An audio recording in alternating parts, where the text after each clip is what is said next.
Very good. Punching. Trying to keep it deep. Same thing. From here, Kyle's going to feed up some lobs. I'm going to take some overheads. There's nothing more frustrating than playing your first point. There's nothing more frustrating than playing your first point after a warm-up and you never hit overhead.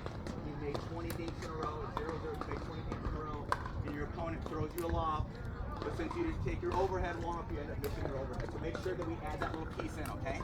K-Mac is lobbing, I'm turning, getting sideways. Let's say if this is my mirror, it's like I'm checking out my hair in the mirror. Again, he's feeding. I'm turning sideways, getting turned. I can call this my halo, or it's like I'm checking out my hair in the mirror. Again. Last one here. From here, he's gonna slinky back up. Slinky, I'm gonna try to push him back. Give him a little pickle petty. Nice. He's playing good D. He's taking his sweet time. Tip of the paddle is where. Very good. Okay.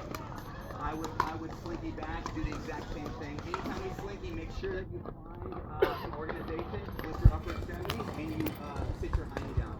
Take a look at some of the best scramblers in transition. They do it well by anchors on their feet, using their shock absorbers, and absorbing pace by having a good stance here. Okay? So I would slinky back, same thing, alternate some drives and drops, feed up some lobs.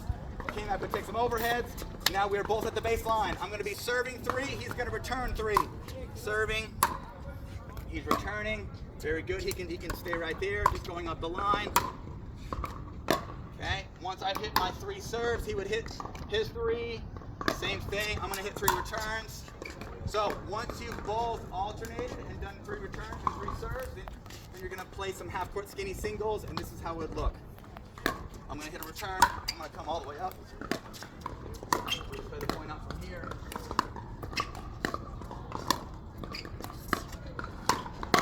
Come on, beat the coach, right? Beat the coach that beat me.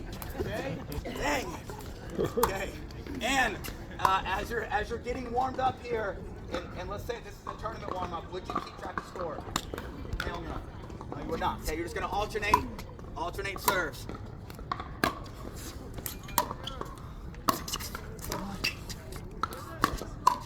Okay, very good. So alternate. So here's what's going to happen. I'm going to have you go to a court. You're going to start out by doing some stationary dinking. The teach and throw on your court will change the format of the warm-up, but it's going to be a 5-minute warm-up. Directly after that, you're going to start some half-court skinny singles. Okay, and as you're doing half-court skinny singles, we're going to do bump up and bump down. So let's say K-Mac and I were playing in this sliver. John and Mark are playing in this sliver. We know that's court 1, correct? This is court 2. So let's say if Kyle were to beat me in that half-court skinny single, he would bump up a sliver. I would bump down the sliver. And if you don't know how to bump up or bump down, ask a teaching pro. Hey guys, it's a half court rotation, right? So if I was on the top half of 2 here, I'm not going to go to the top half of 1. I'm going to go to the bottom half of 1. So just 1 half court rotation. And then I would move from here to that sliver right there. Correct, yeah. Anytime we're doing half court stuff, you're always bumping up or bumping down a half court. Know that a lot of the games that we'll do, we'll kind of start out in a half court setting, and then we'll move into a full court setting. Full court setting, if John and I were playing doubles here, John and I were to win the doubles game, John and I would both bump up, K-Mac and Mark would both bump down. Okay? If you have questions, use these pros. Hey guys, last thing, just a reminder for skinny singles, it's not rally scoring. So you can only score when you are the server, just like normal, right?